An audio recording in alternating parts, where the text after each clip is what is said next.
الحمد لله رب العالمين والصلاة والسلام على رسوله الكريم وعلى آله وأصحابه ومن تبعهم بإحسان إلى يوم الدين.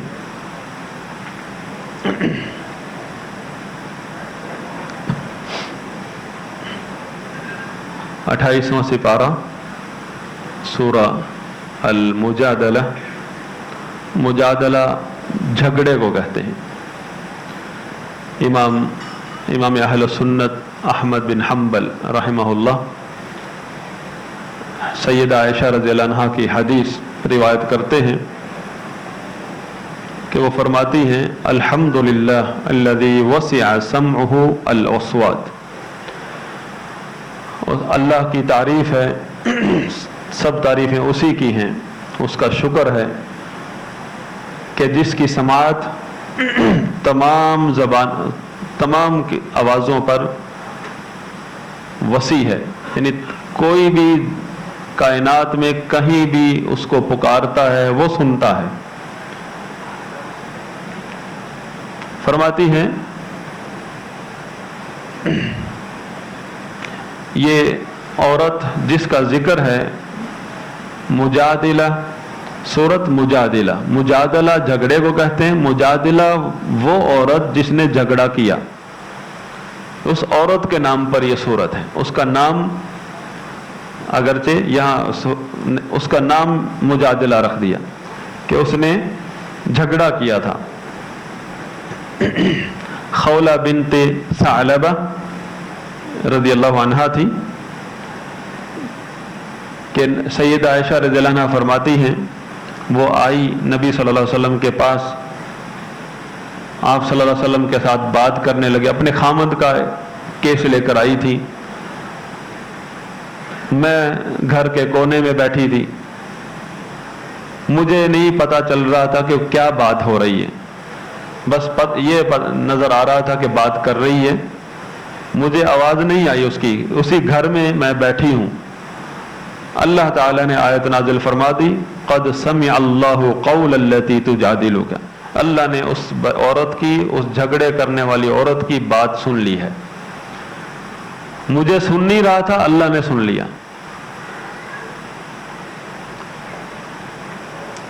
اسی طرح نسائی، ابن ماجہ، دیگر کتب میں ہے تفسیر کہ یہ خولہ بنت ثعلبہ صحابیہ ہیں، بوڑھی ہو چکی تھی.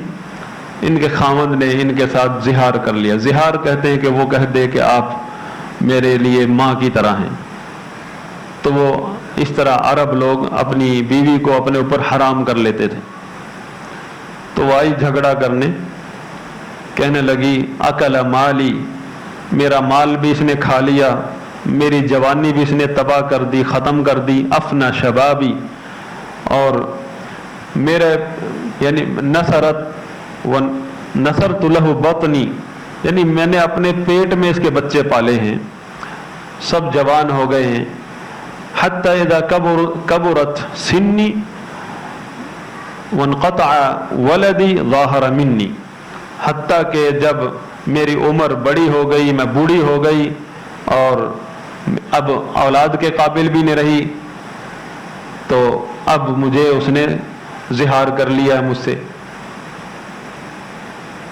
کہنے لگی اللہم انی اشکو الیک. نبی صلی اللہ علیہ وسلم سے بات کر رہی تھی، نبی صلی اللہ علیہ وسلم نے کوئی جواب نہیں دیا، وحی کا انتظار کرنے لگے. تو آپ صلی اللہ علیہ وسلم بغیر علم کے، بغیر وحی کے بات نہیں کرتے تھے. تو وہی نبی صلی اللہ علیہ وسلم کے سامنے اللہ کو پکارنے لگ گئی. اللہم اشکو الیک، اللہ میں تیرے سامنے شکوہ کرتی.